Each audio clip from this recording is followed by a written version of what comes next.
महामहिम राष्ट्रपति जी, भारत की प्रथम महिला श्रीमती सविता कोविंद जी, महामहिम राज्यपाल कोश्यारी जी, अन्य हमारे गणमान्य व्यक्ति जस्टिस भूषण गवई और श्रोतागण, भारत के अमृत महोत्सव के कालखंड में महामहिम राष्ट्रपति जी का यहाँ का आगमन यह एक अमृत योग है, ऐसा मुझे लगता है। बाबा साहब ने जो संविधान लिखा, इसके आधार पर सर्वोच्च पद जो राष्ट्रपति का उन्होंने निर्माण किया, वही माननीय राष्ट्रपति जी बाबा साहब के छोटे गांव में, संविधान निर्माता बाबा साहब के गांव में वो पधार रहे हैं। यह भी एक हमारे लिए एक सुवर्ण योग है। मैं यहाँ 2 फरवरी 1999 में आया था। सूबेदार रामजी सकपाल की पुण्यतिथि पर भाई गिरकर उस समय समाज कल्याण राज्य मंत्री थे, तो उन्होंने देखा कि केवल 4वीं कक्षा तक यहाँ शिक्षा की व्यवस्था है।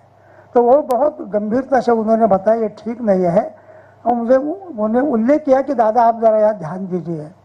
तो बाद में इमीडिएट उसी वर्ष से हमने 5वीं से 10वीं कक्षा तक यहाँ शिक्षा का प्रबंधन किया। बहुत अच्छा हाई स्कूल हमारा चलता है।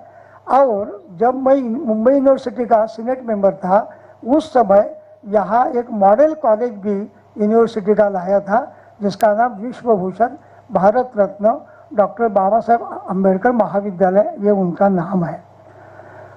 सावित्रीबाई फुले शिक्षण प्रसारक मंडल की ओर से जो स्कूल है, यह हमने शुरू किया। उसका जो मोटो है वह ज्ञान, विज्ञान, स्वावलंबन और चारित्र्य।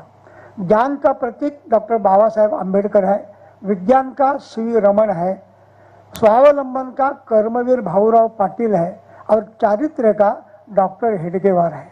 ये चतुसूत्री और 4 प्रेरणा स्रोत है हमारे सामने हमने थे।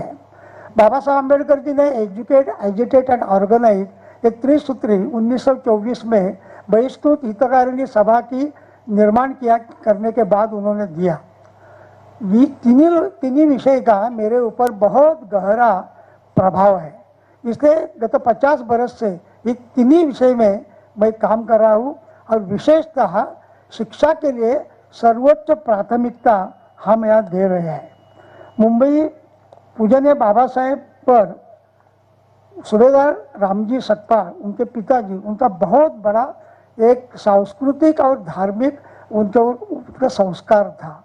वो हर दिन रामायण, महाभारत, पांडव प्रताप इसके बारे में चर्चा करते थे। शाम को घर में जो अभी वहाँ भवानी मंदिर का, भवानी माता का एक मंदिर था, वहाँ प्रार्थना करते थे। और यदि कोई आता नहीं तो उनको खाने को भी देते नहीं थे। इतना बहुत प्रभाव बाबा साहब के मन पर था। तो इसलिए उन्होंने अपने जीवन में धम्म को भी बहुत बड़ा स्थान दिया। उन्होंने कहा कि आदमी को पेट होता है, इसलिए उसको खाने की आवश्यकता है, अन्न की आवश्यकता है। वैसा उनको मन होता है तो इसके लिए धम्म की आवश्यकता है।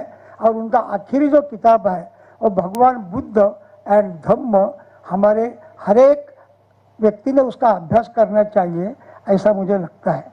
यहाँ जब हमने कोई काम शुरू किया, अब जिस प्रांगण में हम बैठे हैं, यही अपना जो डॉक्टर बाबा साहब अम्बेडकर जो स्कूल है, हाई स्कूल है अपना, वो यही है सावित्रीबाई फुले का।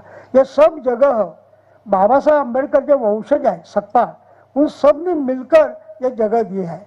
वैसे ही मॉडल कॉलेज है, उसको भी सब जगह हमारे सकपाल जो बंधु है उन्होंने दिया है। कोई भी काम जब आता है तो हमारे सकपाल मंडल यानी बाबा साहब के वंशज सब प्रकार की मदद करते हैं। इस अवसर पर मैं उनको प्रणाम करता हूँ, उनको सैल्यूट करता हूँ। ये अमरवे गांव राज्यसभा सांसद अमर साबले ने दत्तक लिया, उसका कुछ काम चला, 40 कोटी ये इसके लिए आवंटित भी हुआ था। बाद में हमारे नितिन गडकरी ने 512 करोड़ रुपए ये रास्ता के लिए, और बाकी सब मिलकर 560 के 56 करोड़ का प्रावधान है। लेकिन वो काम रुका हुआ, काम ठीक नहीं आगे चला। पिछले कुछ दिनों में, क्योंकि ये काम के बारे में अमर साबले के साथ मैंने बार बार चर्चा की है, मेरे सामने ही सब बातें हुई है, कितना कष्ट उन्हें किया है मुझे मालूम है। अभी 2-4 दिन पहले उन्होंने हमारे उप मुख्यमंत्री अजित पवार का भी उनके आज जाकर ये सब बताया है और उन्होंने कहा है कि हम ये सब करेंगे। तो मैं इसलिए इस हमारे व्यासपीठ से माननीय मुख्यमंत्री उद्धव जी ठाकरे और माननीय उप मुख्यमंत्री अजित हमारे पवार और उनके सब सहकारी, इनको मैं आह्वान करता हूँ कि ये जो रुका हुआ काम है अभी वो चलेगा हो तो जल्दी से जल्दी कैसा हो जाए इसका अपने सामने प्रयास करना चाहिए, ऐसा मुझे लगता है। क्योंकि हमारे प्राइम मिनिस्टर ने इस कालखंड में जो पंच तीर्थ का उल्लेख किया है, 5 तीर्थ बाबा साहब के बारे में, जैसा कि मऊ है, वो इंग्लैंड का मकान है, 26 अलीपुर रोड है, उसमें उन्होंने अमरवे के पंच तीर्थ में उसका उल्लेख किया है।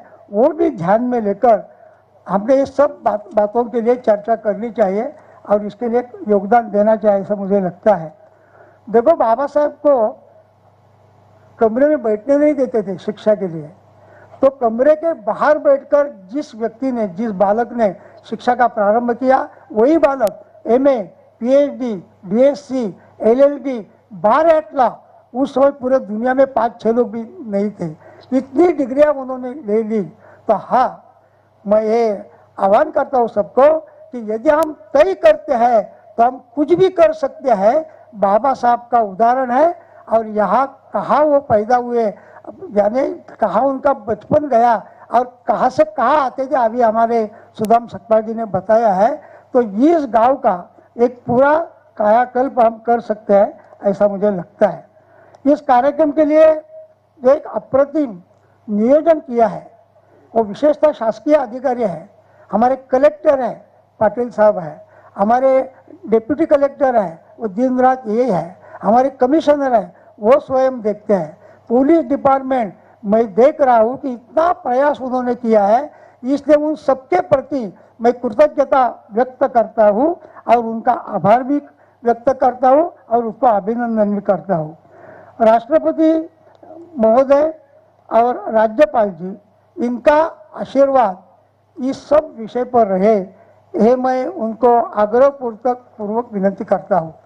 माननीय राष्ट्रपति जी के ओर से मुझे ऐसा बताया गया है कि यहाँ एक अच्छी लाइब्रेरी, कोई कमरा वगैरह है, लेकिन अच्छी लाइब्रेरी, अच्छी किताबें, कंप्यूटर, जो जो लगेगा वो देने के लिए तैयार है, ऐसा उन्होंने मुझे बताया है। तो इसके लिए मैं उसको प्रणाम भी करता हूँ। और बाबा साहब के जी गांव में जब मैं यहाँ आया तो 70 किलोमीटर में बजाज स्कूटर से आता था यहाँ, तो आज मैंने तो देखा है और हमारे माननीय राष्ट्रपति का जो चिंतन है, सामाजिक चिंतन है, बाबा साहब के बारे में चिंतन है, वो मैं जानता हूँ। वो इतना गंभीरता पूर्वक उनका चिंतन है। ऐसे महामहिम राष्ट्रपति यहाँ आ गए, इसलिए मैं हमारे पूरे जिले की ओर से, हमारे गांव की ओर से उसको पुनः एक बार प्रणिपात करता हूँ और मेरे वाणी को विराम देता हूँ। धन्यवाद।